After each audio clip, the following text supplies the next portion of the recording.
Welcome everyone, to everybody here in attendance and to all you watching at home. It's a great honor to be able to speak to you today about a subject that's near and dear to my heart. I'm here to talk about paid maternity leave. It's something that affects us as a nation and we may not even be aware of it. The great Nelson Mandela once said that children are our greatest treasure, that they are our future. This is so true. Here's a picture of my baby niece, Audrina, taken at 12 months old. She's had the opportunity to be able to spend those months and days bonding with her mom, and it's been an honor to watch. Here's another picture. So I'm a soon-to-be father. This is a subject that is going to affect me a great deal going forward. Here's our first family picture together. We'll find out next month whether it's a boy or a girl.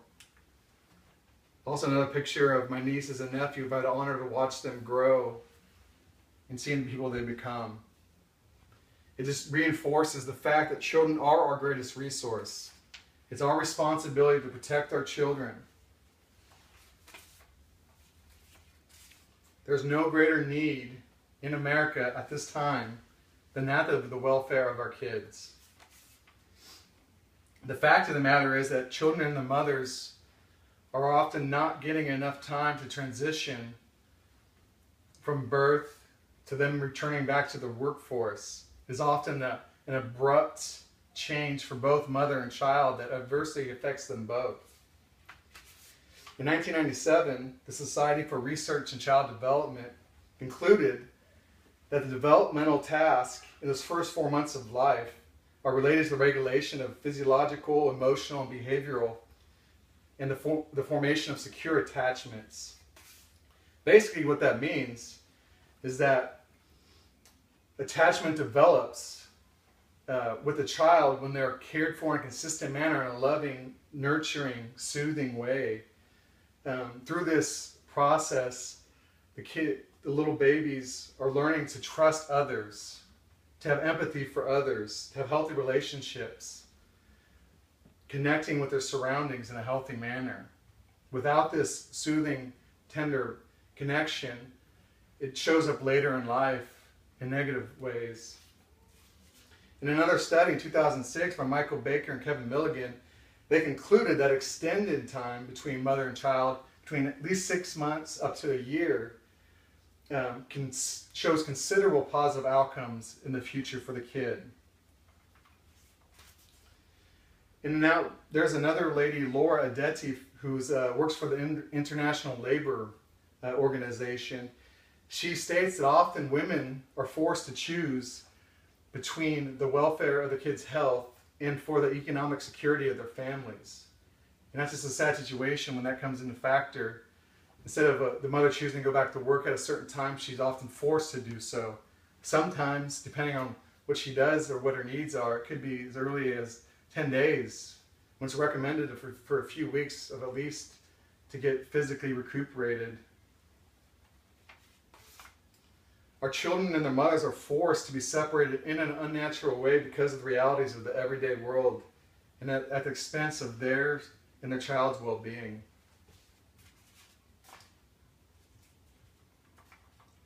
The U.S. has addressed this issue, but we still lag behind. In 1993, the federal government enacted the Public Law 103-3, otherwise known as FMLA, or Family and Medical Leave, which requires employers to provide 12 weeks of unpaid leave, thus securing the job for the mother, that she has a job to come back to. She's not compensated in any way during that time. Now there are innovative companies out there that provide paid leave, sometimes for both the mother and the father. Here we see Microsoft offers the mother 20 weeks of paid leave. Netflix, unlimited in the first year for both parents. Facebook, 4 months for both parents. Apple, 14 weeks for the mother, 6 weeks for their partner. And Google, 18 weeks of paid leave. That's just great. Now, as we can see, as a country, where we compare to other countries around the world, if you take a look at this list, this graph here, 50 weeks of paid leave in Canada, our northern neighbors. Norway, 44 weeks. You go around the circle. Pakistan, South Africa, 12 weeks paid leave. Mexico, our southern neighbor, 12 weeks. United States, 0. And another graph here that can kind of put in things into perspective. United Kingdom here has 52 weeks of leave. Now the red part is unpaid leave, with 12 of that being paid, but they're allotted the 52 weeks up to a year to get acclimated at home. And we have these countries, and we go down and down and down. And in the purple is the paid leave that countries offer, and the red is total, and that's the unpaid part. United States is in last place there with 12 weeks of unpaid leave. That's just that's just some cold hard facts right there.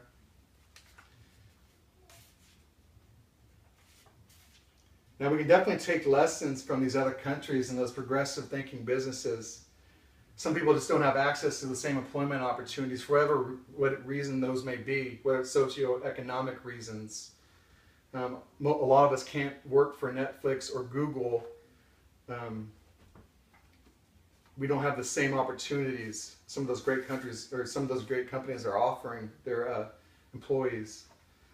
I want you to imagine a place where our precious infants bonding with their mothers, being forced to have that separation happen before they are ready for it to happen. And with that comes a lot of different things. Daycares, which are often run by really good people. It's hard for a new parent to trust another person with their most precious thing in their whole world. And that's what we're often asking parents to do. We've all watched the movie, or many of us watched the movie Daddy Daycare. And it's really a humorous movie and the ups and downs of running a daycare. But I mean, a lot of times that could be happening. Like there's often, instead of the one-to-one interaction or two parents to one child interaction that's taking place at home, you're talking about maybe one adult for every 5 kids. Also, a place with illnesses can, spread. And this is really, it's really a hard time for parents to adjust to doing that, dropping their kids off at daycare as they go back to work, maybe sooner than they want. Also with postpartum depression being in play too, it often forces the mother to be separated from the child before they want to. The reality of the situation is that we don't do enough for our newborns and the newborns' families. We need this to change. We need to be proactive in this. We need to be informed on the subject. We need to take this into consideration when you go to work for a company. Many of us, you may have kids, you may think about kids in the future. This will be something that comes into play for you. This can change. In 1993 is when they introduced the 12 weeks of unpaid leave. There could be another change, but it has to come from us. We have to speak up and be vocal about it. We have to talk to our representatives, to the people at our employers, and let them know this is what we want, this is what we need, and we won't accept anything else. And I'll close with what I started with. Children are our greatest treasure. They are our future. It's time for us to do something. Thank you very much. I really appreciate you guys listening to me here and at home. Thank you.